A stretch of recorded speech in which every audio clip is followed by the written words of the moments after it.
Greetings, everyone, Your Excellencies, distinguished ladies and gentlemen.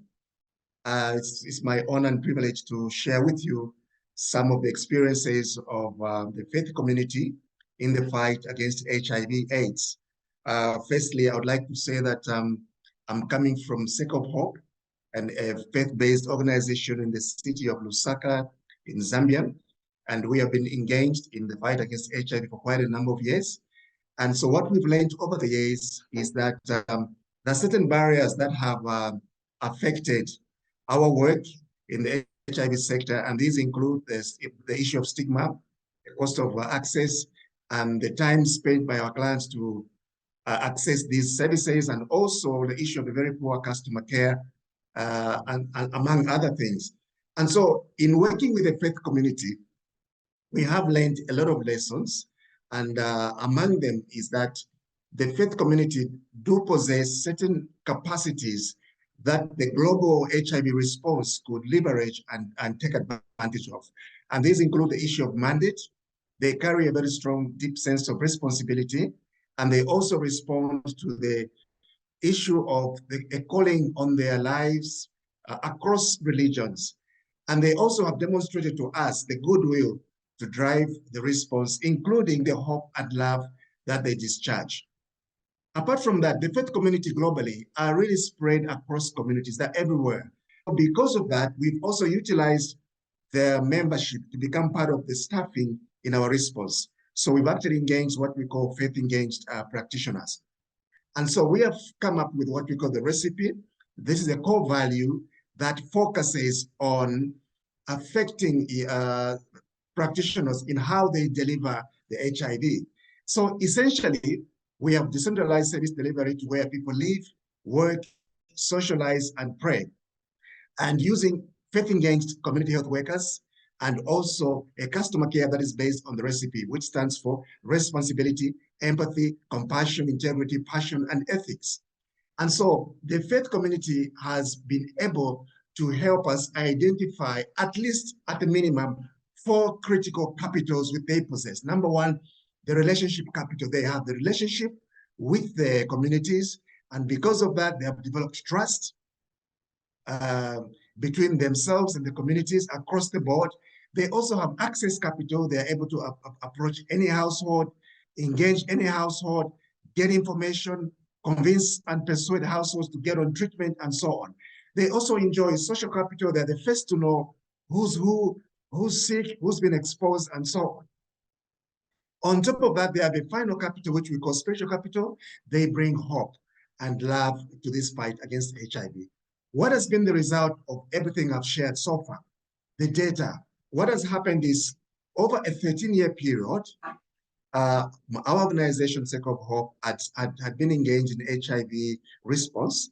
And in the city of Lusaka, we were only able to bring to treatment 3,500 before we introduced the faith-engaged community post model. After introduction of this model, we now have added over 34,000 in 3.5 years since 2018. We have added 34,000 new HIV clients on treatment. Now, notice the difference is quite large, and this slide shows the trend of how for one district of Lusaka, where Sake of Hope is engaged, this is the trend in terms of the number of persons that have been brought on treatment. I also wanted to quickly show you a demonstration of the difference in efficacy, the difference in performance in terms of case finding. What you're seeing on the screen now is the same number of community posts run by the faith community and another section run by a non-faith community in the Lusaka province. And as you could see, this is the stark difference in terms of positivity yield and in terms of the number of persons linked to treatment. The next slide as well demonstrates the same phenomenon among adolescent girls and young people. Again, the one on your left demonstrates the performance of a faith-engaged community post versus non-faith engaged community post in Southern Province. I also would like to show you the same trend in terms of viral load suppression. The viral load suppression among these community posts has averaged 34 34% across the years. We are now reaching by June 2021, 95%.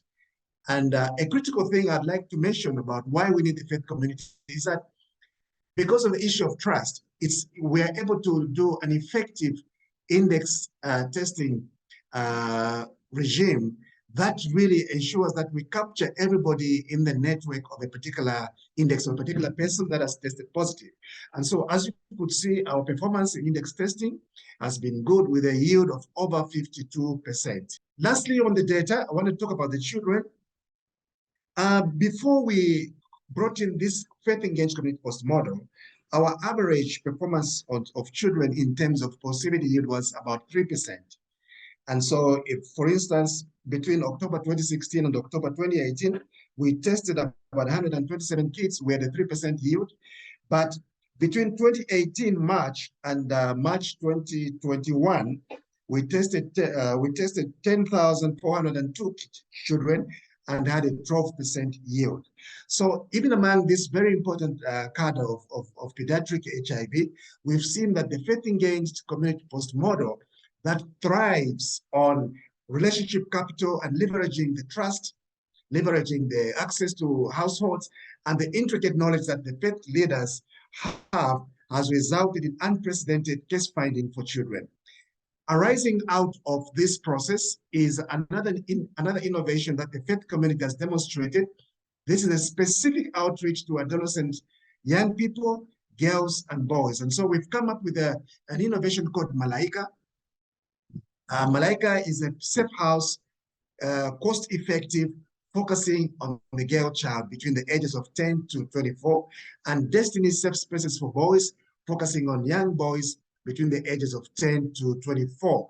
Lastly, but not the least, we've scaled up this model to Zimbabwe, and we had tremendous result in the country of Zimbabwe, where we've seen that in Zimbabwe currently, the yield arising from this faith-engaged community posts in Zimbabwe is 14% higher than any other non-faith-engaged facility providing the HIV response. And so, in closing, I would like to appeal to governments there, national HIV responses, to ensure that we continue to collaborate and bring the faith community on board. What the faith community brings is this unique understanding, unique connection with communities. Essentially, the faith community in all our countries are actually the first responders. They are the first to know about any pandemic. They're the first to respond at the household level and at the community level before practitioners like ourselves and the agencies, the UN agencies, PEPFAR agencies come in board. So I'd like to appeal to all governments, PEPFAR themselves, and indeed UNAIDS to ensure that you incorporate, integrate, and include your programming the faith community as it were. With that said, our data has demonstrated the effectiveness of faith and community leadership at the local level in closing pediatric and adolescent HIV gaps to end HIV/AIDS as a health threat by 2030. Thank you so much, and God bless.